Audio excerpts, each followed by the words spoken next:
Hello, my name is Jess Beer and I'm one of the property solicitors at our Chinder office in New South Wales. So you've had an offer accepted and I suppose you're wondering what happens next.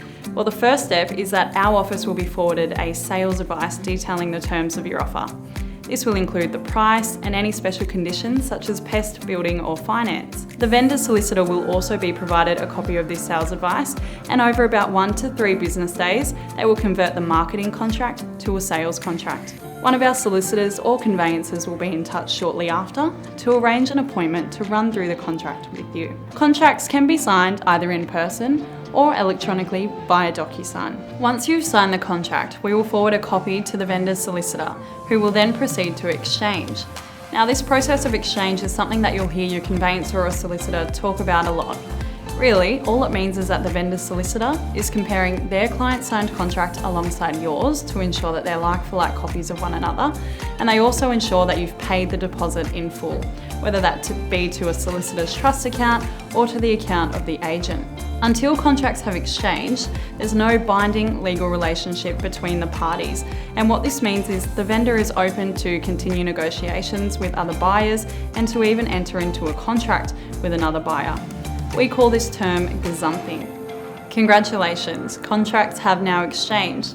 This means that they are now binding on both you and the seller. If your contract is subject to pest, building or finance, now would be a great time to arrange your inspections and to let your lender know that you have entered into a purchase contract. It's very important that you contact your conveyancer by about 2:00 p.m. on the day that these conditions are due, so that we have adequate time to action your instructions. If your contract is subject to finance, you should now provide your lender with a copy of the exchange contract, as they'll need this to progress your application. If you haven't done so already, you should also provide them with our details so that we can liaise with them on your behalf.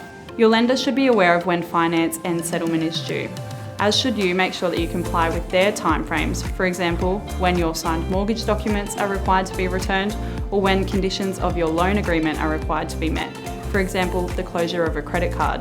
If your contract is subject to pest and building, you should try and book in your inspection as soon as possible. If you aim to have the inspection done about 3 days before the pest and building date, that will give you adequate time to have the report prepared and to review the report and provide us with any instructions to action.